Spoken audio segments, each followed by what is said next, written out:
This is Veterans Affairs, hosted by Lieutenant Colonel Mike Ferrill of the VA Call Center in the 6 o'clock block on 94.9 FM WSJM, the news and talk of Michigan's Great Southwest. Questions concerning Veterans Affairs? Call now at 925 WSJM. And good evening again, everyone. We've got a very distinguished guest on here this evening, Mr. Bob Moran, the CEO of Flagship Logistics Group, coming to us from Indianapolis, Indiana, where there's this company just recently and are in the process of opening a new veterans call center. Welcome. And Michael, thank you for having me. I sure appreciate your time tonight. It's always a pleasure and a distinct honor to have to represent people, and again, too, to get the word out to the folks, the American people, of companies like yourself that continue to place veterans ahead of and within company goals and guidelines so that everyone benefits from it. Why, let me ask you this, Bob, we're starting out here. Why is the Flagship Food Group and the Flagship Logistics Group doing this? I mean, what's the purpose for this whole thing? Well, it's sort of twofold. My own personal purpose is that I've always had a preference for hiring veterans. And prior to this endeavor, my motivations were primarily selfish. I always wanted to hire people who were highly reliable, self-disciplined, hardworking, and indomitable, people who won't quit. By hiring folks with these traits, I can always hand off a project and begin working on a new project without fear that anything will slip through the cracks while I was focusing on something new. I can give you some examples of veterans that I've hired in the past who have served me very well in this particular way. Please do. Back in 2008, I was tasked with closing down a business. The trucking industry, as you know, at the time was going through some very difficult headwinds. And I had a company that was being closed down in Tennessee. We wanted to close the business down without anything detrimental happening to the creditors or the employees. And the president of the company at the time was not game for that type of a plan. He moved on without giving us any notice, just basically left us. So I ran an ad looking for a new manager to step in for a 12-month engagement, basically. And I found a U.S. Marine Corps retiree, a young man by the name of Paul Smith, one of the toughest guys I've ever worked with in terms of his willingness to take on any kind of a fight. But he came in to help me close this company down. He knew the job was short-term. He knew it would be unpleasant. He knew it could involve lawsuits and long hours and, frankly, very little thanks. He did a superb job effectively winding this business down without lawsuits and without any other negative repercussions. Just one of the toughest guys I've ever met. In another part of my career, I hired a young man by the name of Rob Doyle, who's also a retired Marine, a helicopter gunman, and he ran a $50 million business unit for me with more than 600 employees. It was a 365-day-a-year, 24-hour-a-day, 7-day-a-week job, and he established amazing protocols for safety, discipline, and profitability, and ran a really great business for me. So I've always liked to hire people that were that reliable, that disciplined, and that hardworking, and I've always found veterans to be that type of person. Bob, did you find that group of person to be a natural leader? Oh, of course. And at the same time, somebody who's going to follow without a great amount of question. You know, when they see leadership, they follow leadership. When leadership is necessary, they bring it forward. And, you know, that's very important, again, too, in terms of developing not only the new veterans, but the employees that come into your organization. In fact, how long have you been the operating partner with the CREO Capital Group? And running. I joined CREO in March of 2008, Michael. Okay. Difficult time in logistics and a difficult time in private equity, quite frankly.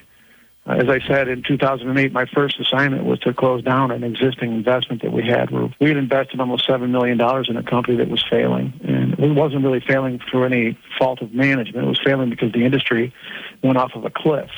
20% of the domestic truck fleet went away in that year, in 2008. Trucks were being liquidated and sold overseas, and the freight industry, suffered some pretty severe headwinds in terms of fuel prices, driver shortages, and lack of work. And so that was my first assignment. We closed that business down over about a 2-year period without any lawsuits, without any of our vendors getting hurt, without as little as possible impact to our employees. Obviously, the employees lost work, but we came back strong and hard since then, and have since hired about 125 people working for my current company, which is Flagship Logistics Group. The Flagship Logistics Group started with an acquisition of a warehousing business here in Indianapolis. At the time, we had about 150 employees, and we fixed the business up a little bit by putting some new software products in and doing some things like task interleaving and employed some new software products that allowed us to reduce our headcount and make more money, quite frankly. We later added a third-party transportation brokerage business to round out our list of services. And that's the current state of Flagship Logistics Group. That's what we do. You know, that's just another amazing American success story that entrepreneurs continue to make and draw upon, across our nation, and some of the veterans you're planning on hiring at the location that you're at. How many veterans do you plan to hire over the long time period? We built our space, Michael, to handle 40 employees in the call center. This year, prior to 2013 end, we committed to hiring 4. We've actually hired 5. And then throughout the course of 2014, I intend to hire another 8 to 12 people. Obviously, we've got to demonstrate a successfulness, so we've got to originate a return on investment. But once those things are done, and I'm certain that will be easy for us to do. Our current employees are already starting to pay dividends for us, so we're sure we're going to be able to demonstrate the value of the investment. I'm very confident that the people we're hiring are going to do a really good job for us.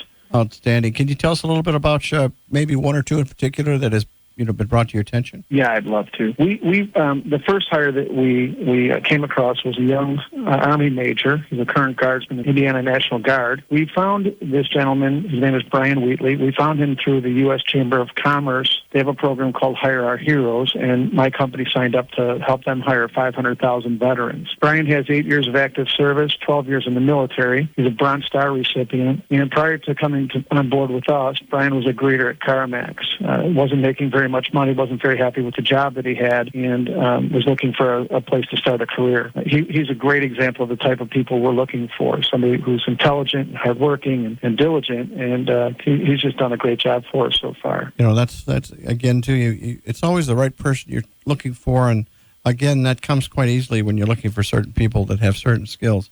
One of the things I'm curious about is how did you pick the site for the customer care center in Indianapolis, and why particularly that particular place? Well, that was a difficult that's sort of a difficult question. We were really looking toward hiring veterans, and in particular hiring returning veterans with service-related injuries.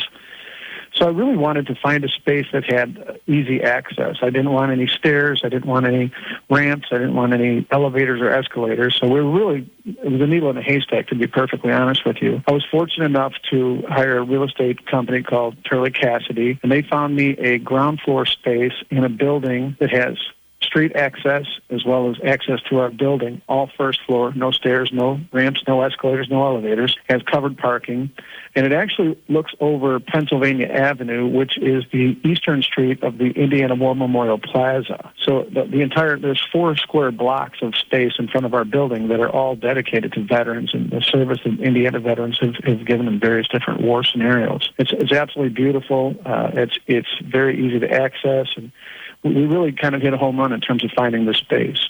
That sounds like a great location.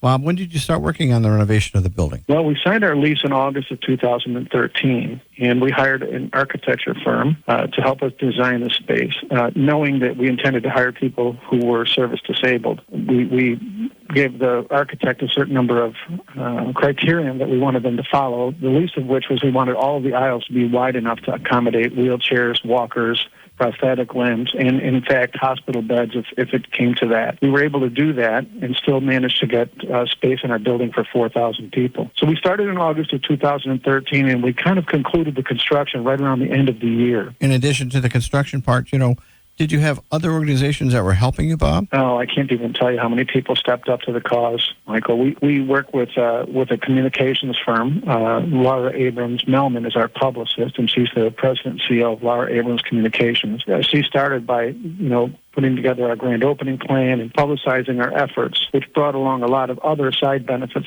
such as connection with other service industries that were veteran service organizations. And so ours has just been great. The landlord in this building, the building's over 100 years old. It's a national landmark, registered national landmark. Okay. Stens Corporation, in particular Leo Stens and Bo Anstey, who are the landlords to this business for us, Bob, have just gone over and above anything you could have ever asked for. Bob, we're going to hold for a commercial break here in just a second. Just hang on to that thought, and we'll get right back to you after the commercial. Thank you.